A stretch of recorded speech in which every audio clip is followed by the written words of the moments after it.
What's up, everyone? Merry Christmas. We're doing another cube draft. We're gonna hop right back in and do some work. Let's get right to it.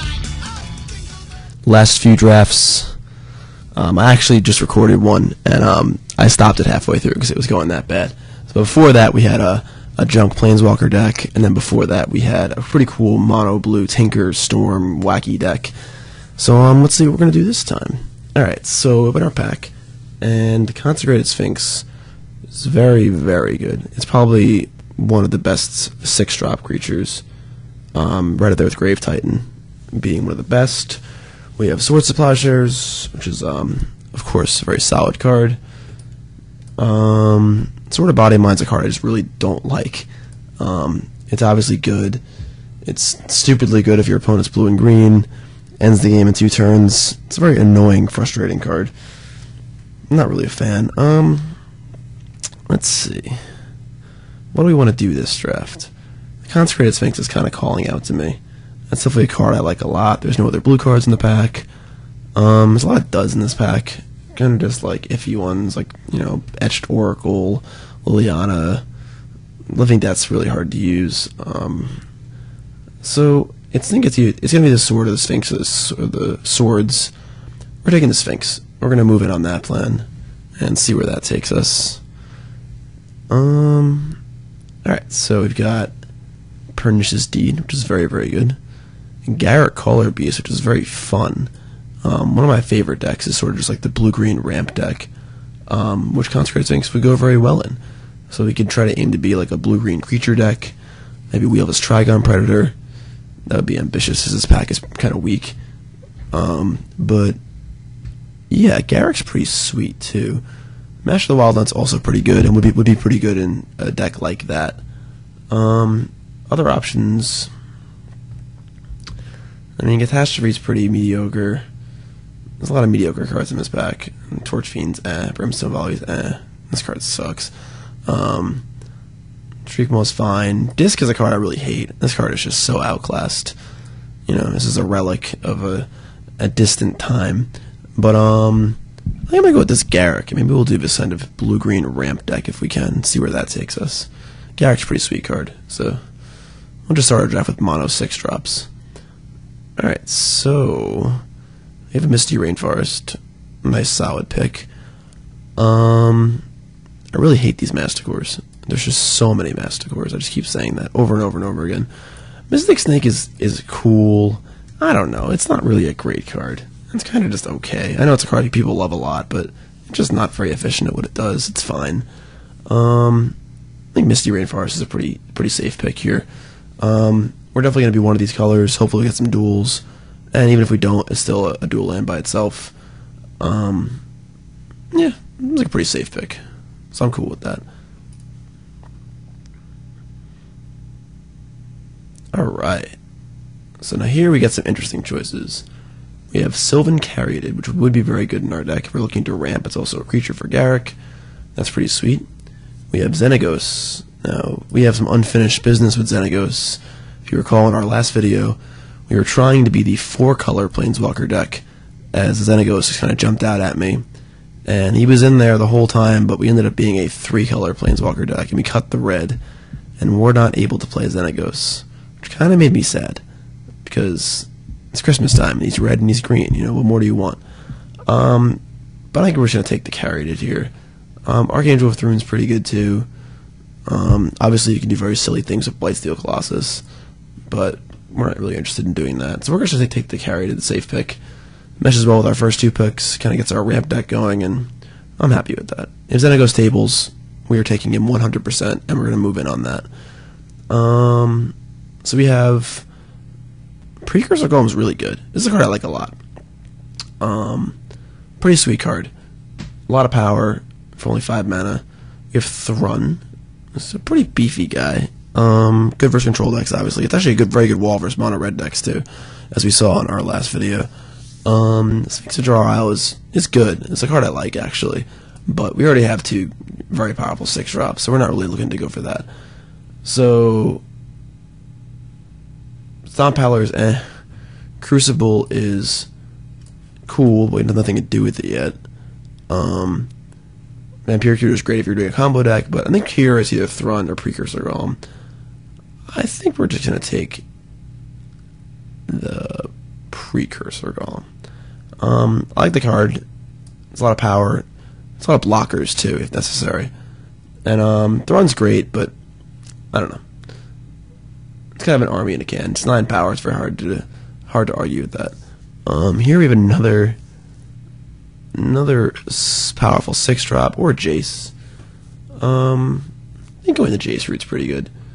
We want to be drawing cards and ramping. That's one of my favorite things to do in Magic, is to play a lot of mana and draw a lot of cards. I had this deck in like Standard like a long time ago. It was like Muldrifters and Birds of Paradise and Vesuvian Shapeshifters and all sorts of stuff. It was really fun. So we're going to take the Jace here. We're going to be, there's 6-drop. There's plenty of 6-drops in this cube, trust me. Oh, man. These guys are just screaming to be paired with the Xenagos for the multicolored Planeswalker deck. But clearly these cards are not in either of our colors. First time we're seeing a Stoneforge Mystic. I feel like I've had so many equipment in all these drafts. I just never see one of these. But we're just going to stay the course of this Brainstorm here. Brainstorm, as I said in one of my previous videos, is not really nearly as good in the cube as it is in Legacy, because there aren't an abundance of fetch lands. However, we're going to have some shuffle effects probably. With fetch lands, maybe some ramping effects. Brainstorm's going to be pretty good in our deck, so I'm pretty happy with that. And we get a pack with no blue or green cards. Alright, so not a great pack. I guess Dismember is a castable card. Battle Mage is not really very good. Bloodberry Elf is obviously a good card, but we're not red, and I don't think we want to be red. We have a lot of double costs right now. I hate this card. We're going to take Dismember. It's a good removal spell. It costs some life, but whatever. Terastodon is a fatty. Put it in off Garrick, Caller of Beasts, second ability. There's also a Knight of the Reliquary if you wanted to branch off into Bant. Good with a Brainstorm, good with ramping, but again, we have no real fixing. I kind of just want to stay blue and green with these double colors. I think I'm going to take the Terastodon. I'm sure we'll be able to cast it, and of course we can Garrick it too. So I'm just going to take Terastodon, stay the course. Hey, look at that. Our blue-green creature deck is obviously open. So that's a very easy pick. We don't really want any of these cards. I think we can take the Ancient Grudge for our sideboard. We're not going to be turnabouting anyone, and we're not going to be Nostalgic Dreaming. So we can pick up a Tigers, and then we can splash this card in our sideboard. We can take this Null Rod. Null Rod's a pretty sweet sideboard card. If your opponent is the artifact deck, or they just happen to have like 5 pieces of power and we have none, which will probably happen. So let's take the Null Rod. Hey, look at that. We get probably helped out for our poor pick earlier, and Thrun comes back. So we look like we're selling in pretty well here. Here we're going to cut the 1-drop. So we're settling pretty well here into our little blue-green ramp deck. We're looking for some cheaper spells. Creature-based ramp is fine. Birds of Paradise, Noble Hierarch would be ideal. Yeah, so I think we're off to a pretty good start here. Much better than the last draft. Last draft was an absolute disaster. I actually just started recording it and stopped recording it halfway through because it was just going so poorly. It was an inferior product. Hey, Kurt. So definitely going much better than last draft. They have a nice little plan. Last draft I first picked a Sulfuric Vortex and never saw a red card. So kind of strange, but alright, so and Reed Dukes actually was in that draft. I think he's winning it right now. Let's see. Yep, Reed's in the finals, so good luck, buddy. Take that one down. I lost in the semis. My deck was pretty bad. So things are looking pretty good right now. Pretty happy with this. Maybe the Lotus Culprit too. Or a Mox Sapphire, or a Mox Ruby. Okay, so pretty good pack, double Mox. One of the things, if you've been watching any of these videos, is you basically just take power over everything. Obviously, on-color power is even better for our ramp deck. And obviously, Moxes are very, very good when you have the card draw to back it up as well. So, pretty simple, stupid, easy pick. if this wasn't here, we'd have an interesting choice between a Mana Leak, which isn't very good in a ramp deck, an off-color 1-drop Accelerator. Wake Thrasher is kind of a cool card for a little more aggressive, or Draw 7 is kind of okay, but Mox Sapphire is pretty sweet. Although it's going to take a turn off our null rod sideboard plan, so rats and stinks. Yes, Merry Christmas, guys! It is 12:52 a.m. on Christmas Day. It's been Christmas for about 52 minutes. And sitting here, had some wonderful dinner. Ooh, Eternal Witness, Primeval Titan's a good one. Had some good dinner, made some cookies. They had little snowmen on them. That was nice. I think that Primeval Titan is probably our pick here. Primeval Titan's one of the best possible fatties. With Titan and Consecrated Sphinx and Garruk Caller Beasts, I'm pretty happy. Well, the Garruk might not even make our deck. We don't have a lot of creatures yet, but Titan is one of the best ones. You also try and get some cool lands. Obviously, it's a very powerful card. Other considerations would be the fetch land, either one, being a green or a blue. Eternal Witness is okay. It's a slow card. And then everything else is kind of Got some sweet Boros lands here, though. Jeez, you take this pack and turn it into a Boros deck. Alright, it's Titan it is. Okay. Ooh, Coalition Relic or Garruk Relentless. Coalition Relic is very, very good. Ramps into our 6-drops. Garruk is also very good. I definitely like the Planeswalkers in sort of rampy deck. I think Coalition Relic is probably just too good to pass, though, considering we also have 3 very powerful 6-drops, and Coalition Relic does a really good job of casting those on turn 4, or turn 3, or turn 2. No, turn 3. That doesn't work. Getting ahead of myself. Or turn 1. But, so we're just going to take the Relic. It kind of stinks. Garruk's a pretty cool card, but whatever. Relic's one of my favorite cards in cube drafting, and especially in a cube like this, where, as I've mentioned in previous videos, this cube is much more mid-rangey than a lot of cubes. There's a ton of Planeswalkers and powerful, 6 drops and 5 drops, so obviously a spell that casts your 6 drops on turn 4 is going to be very, very good. Ooh, alright, so here we have an unfortunate conundrum. We have our on-color dual land. We also have a Noble Hierarch, and I just can't really see passing Noble Hierarch here. The 1-mana accelerators are just so critical to these ramp decks, and these green decks in general, that we just can't possibly pass the Noble Hierarch. It really sucks, because having your on-color duel is incredible. So we're going to get a fetch land or 2 more, and makes your mana extremely good, but Noble Hierarch is too good to pass. And we have no one-mana accelerators right now, except for Mox Sapphire. So, Noble Hierarch it is. Hopefully we'll get lucky and we can table the Tooth and Nail, the Trop, or the Edric is fine too. I love that card in this deck, but whoo boy. Same conundrum. A slightly worse duel for a possibly even better accelerator. I love Jorga Treespeaker. I think this card's insane. There aren't a lot of efficient ways to kill it that aren't red in the early game.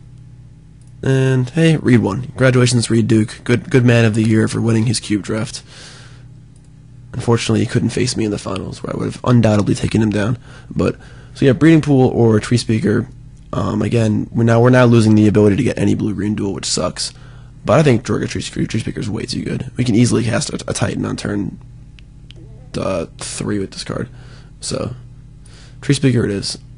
I don't love passing on-color duels, but here we have a deck where Moloku is going to be really, really good. Moloku is a card that, when it was printed and it was like the finisher of choice, Moloku was the stone cold nut. It was the best possible finisher. You could not beat a Moloku. And these days when I cube draft, I don't even notice Moloku. It's just so outclassed by all the insane creatures they printed in the past 3 or 4 years. But in this deck, it's going to be really, really good. We have a lot of mana acceleration. We're going to cast it early. Yeah, this is definitely, if Moloku wants to be somewhere, it's here. So Moloku's in the deck. Alright, there's our Lotus Cobra. Pretty stoked about that. No question we want Lotus Cobra here. Command is good. Vengevine's okay, Chronicler's okay, Counterspell is unnecessary, Lotus Cobra is where we're at. Alright, now we have Green Sun Zenith, Fauna Shaman. We just passed the Vengevine, so we're not really going to be doing much with our graveyard. So Fauna Shaman's not really great, but Green Sun Zenith will be very, very good in our deck. We can do it for 2, for 3, for 5, for 7, for 4, for a million, and whatever else we get. So Green Sun Zenith is a very, very good card at every stage in the game, and I'm happy to get that one on board. Alright, so our Pilgrim tabled. We don't really want any of this. Maybe the Jar would be okay, but we have enough card draw, I think. And the Pilgrim is playable, just as a colorless accelerator if we're not playing white. So I'm cool with the Pilgrim. Okay, we get our Witness. Can I get a Witness? Apparently I can. Wasn't this pack Sacred Foundry, Plateau, Scalding Tarn, Wooded Foothills? I think it was. I'm going to go back to the video and check that one. I think somebody took a Sacred Foundry over Plateau. That's fun. So we're going to take our Witness here. And here, we're looking at Beast Within, Veraska, or Masticore. Masticore actually would be okay in this deck because we're drawing a lot of cards and casting it quickly, but still not very good. We could splash Veraska or even go black-green, but we're just going to take the Beast Within. It's a safer pick. Alright, the Edric came back. The Genesis Wave is also a thing. We have a lot of permanents. Edric is okay. This is a tough one. Obviously, Genesis Wave is a very, very fun card. Yeah, we're going to take the fun card. Take it. Alright. Chord of Calling. Neither one of the, obviously not playing one of those. We'll take the chord and maybe we'll do something with it. Chord of Calling is not a card that I like very much, but whatever. Got a lot of these X spells now. So if we were, let's hypothesize this Genesis Wave deck. We have Precursor, Mox. We have mostly permanents. Basically everything's a permanent. We're probably not playing Beast Within. Almost everything's a permanent right now except for Brainstorm and Dismember. So we could easily be a wave deck. Our mana is not going to be great. Ooh, the Vengevine came back. Jeez. Alright. You can just go mono green at this point. Jeez. I mean, we have a Mystery Rainforest and a Sapphire, so we could splash Moloku and Brainstorm maybe, or just Moloku. But alright. So now Upheaval is insane. As we saw in the first draft we did with the Tolarian Academy, Upheaval is just bonkers. That would make us significantly more blue and kind of change the plan of our deck. Obviously, ramping into Upheaval is very good. You can float mana and play a bunch of stuff. Right now we have a lot of stuff to ramp into already. If we didn't have the Genesis Wave, I think maybe we could consider the Upheaval. But for now, I think we want to stay this green course. I think we're going to try to avoid playing too much blue if we don't have to. If you get, like, obviously we can't get a duel. If we get a, you know, blue-green pain land or something, or a bounce land, or some other fixing for blue, and I feel more comfortable playing the blue cards, that's one thing. But for now, I want to play it safe. I'm going to take the Kitchen Finks here. Strip Mine's also very good, but I feel like the Strip Mine effects aren't nearly as good in this cube as they are in other cubes. So we're taking Kitchen Finks. It's very good with our Genesis Wave. It's good against red decks. Ooh, that's a card. That is a card. We do have Terrastodon and Primeval Titan and a bunch of creatures. So now I think we're moving mono green at this point, or almost nearly mono green. Yeah, we're just moving on natural order. Natural order is pretty silly. We can be casting turn 2 Terrastodons. So yeah, that's an easy one. Verdant Catacombs. Good with our Lotus Cobra. There really aren't any other cards in this pack we would want. I mean, Lightning Greaves, like, always looks appealing, but Lightning Greaves just sucks. I mean, like, what the turn you're wasting casting Lightning Greaves, you could just be playing an extra mana accelerator and be playing your spell one turn sooner. So it's just, I don't know. I don't like Lightning Greaves. We're taking the fetch land. And if we get like an Underground Sea, that sort of serves the purpose of fixing our mana, because both these can fetch that, theoretically, for blue. So right now, let's see. Let's hide this.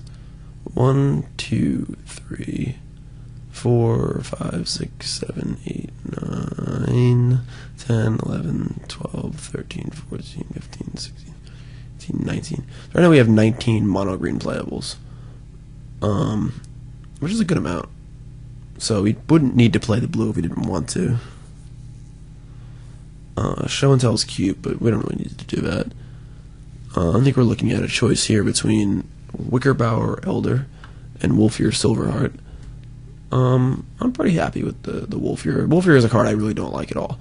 I think this card is like just the epitome of everything I hate in a Magic card. It's a 5 mana. If it gets killed, it blows you out. If it lives, maybe you win. I don't know. Not my kind of Magic card. Wickerbower Elder's fine. Also not great, but Wolfear is good in our deck. We have some good acceleration, so it is what it is. We can cast it on turn 3, so I'm okay with that. Wall of Blossoms, Time Spiral. Again, we're avoiding our blue. This card has to be very good in our deck, but we don't need that. And Wall of Blossoms is fine. It's a cool card to sacrifice the natural order. Draws cards, slows them down. I'm pretty cool with the Wall of Blossoms here. Girl Turf is a consideration. Bounce now would be pretty good in our deck, but I'm very happy with Wall of Blossoms. Alright, Arbor Elf or Strangleroot Geist? Strangleroot is pretty good. But this is kind of a tough one. I think we want to basically be going like mono acceleration. We already have 3 1-drop accelerators. Actually, I guess Absence Pilgrim's not very good. We have 3 1-drop accelerators, 2 2-drop accelerators with our Mox. It can also be 1-drop accelerators. It's tough, but it's a tough pick. Obviously, Geist is good. It's a good blocker, good attacker. It's resilient against Wraths. I'm going to take the Geist and try and put a little more power in my deck. I don't want to end up with too many ramp effects and get flooded. Alright, so Antuka Vigilante would give us a disenchant effect. We've already passed up on quite a few of them. Electrolyze is really good against us. Jeez. Hopefully we don't play against that one. Wheel of Fortune is a consideration too. If we can pick up a red duel at some point, like a Taiga, in the next few packs, Wheel of Fortune will be very, very good in our deck, as it will allow us to refuel after we cast all our cards with all this mana we're doing. I'm going to take the more open-ended. Actually, I'm going to take the Vigilante. We have enough top end. I'm fine with that. I want to make sure we can actually be mono green. And there we go, Time Twister. So we're actually going to play blue, so Twister is perfect for us. So we'll get that Twister in there. Obstinate Baloth is good. See, we have 2 very good sideboard cards here versus any sort of slow deck or any sort of fast deck. Let's take a look at our deck. We're not playing Jace. I don't think we're playing Consecrated Sphinx. You think it's going to be a very light blue splash. We're not playing Chord. We have a lot of playables here. I think we're going to take the Plow Under. I think we can already beat a fast deck. I think we'd be concerned with a control deck that's going to wrath us and stuff. Boon Satyr is pretty good in a deck like this with all this mana, so I'm very, very happy taking that. We have a lot of playables right now. We're not playing Restock. I hate this card too. So whatever. Cut a Dream Halls from someone. Wickerbower Elder's a fine sideboard card. I guess it's main deckable too. But alright, so for the most part we got a pretty good deck going here. We're either mono green or we can splash probably just for Time Twister and Moloku if we need to. It might not even need to. At this point, we have a pretty sweet mono green deck here, which is pretty cool. Even though we started this draft with a whatever that card is called, Consecrated Sphinx, we've ended up with a pretty interesting. Oh, we've Trigon Predator too. That's also pretty good. So we'll see if we're splashing the blue or not for these 3 cards. We have a Sapphire we're playing anyway, a Misty on Hierarch. We could probably support it off of like an Island or 2. Oh, thank God. Whew. Can't beat that card ever. So definitely happy that that came back. Yeah. So we'll decide if we're playing blue or not. Let me see the deck laid out. Alright, so let's get this here. We're not playing any of these cards. If we're splashing blue, we're playing the powerful, impactful cards, these 3 right here. Alright, so let's lay this out. So we get Natural Order is the whole deck. Wickerbauer can start in the main. Probably won't stay there. Vigilantes, worse. Which one's better? Probably Wickerbauer Elder. Boon Satyr, I do not want to play Beast Within. Lotus Cobra. We're playing the Pilgrim, even though it's off color. It's just acceleration, which is fine. Thrun, Vengevine's not great in our deck. Plowhunter might be main deckable, but Garruk with all our creatures, Titan, Terastodon, Zenith. Quarter Calling's not a good one. Genesis Wave is definitely a real card. Kitchen Finks, Dismember. So we're at 20 playables here. We have Coalition Relic, Precursor Golem, 22. I think I would like to be playing 16 land in this deck, or 15 with the Mox. The question is, what do we add now? We have 16 creatures. Again, if we want to add the blue, we could. At this point, to be honest, I don't even know if it's worth it. I mean, our deck looks pretty good, and I don't really see a reason why we need to splash and make our deck worse. We can risk drawing Island, Sapphire, Forest, and not being able to cast our spells, like, Kitchen Finks, Thrun, Stranglergeist, and so on. I just don't think it's really worth it. It's a good splash. If we had a Tropical Island, I would absolutely splash these 3 cards. As is, it's hard to say. It's a pretty tough call. As far as, we have to decide what we want to cut if we did that. I guess Thrun and Wickerbauer Elder aren't amazing.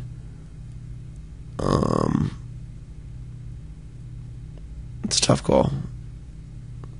It's definitely a tough call. A Twister will be good for us. It's possible the Genesis Wave is a little too cute, but it's also really, really fun. We have basically all permanents in our deck, except for Natural Order and Dismember. So if we wave for, say, 5, we're probably going to hit 4 cards-ish.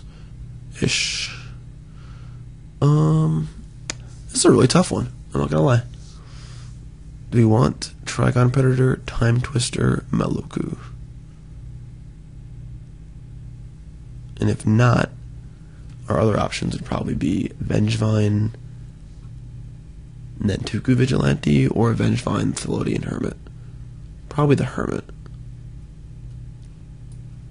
So we're looking at like that. That looks pretty good. If it wasn't that, Meloku, Twister, Trigon makes our wave a little worse. I think if we were going to play the blue, we're not going to play the wave. And I think playing the wave is too much fun.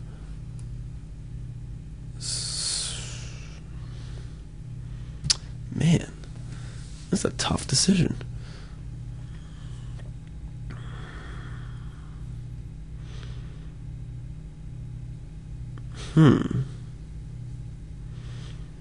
This Time Twister is also very fun with all this mana acceleration.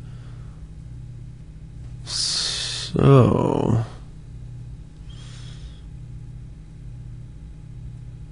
cut the wave. We could probably cut Wickerbauer Elder. 23 lands or 24.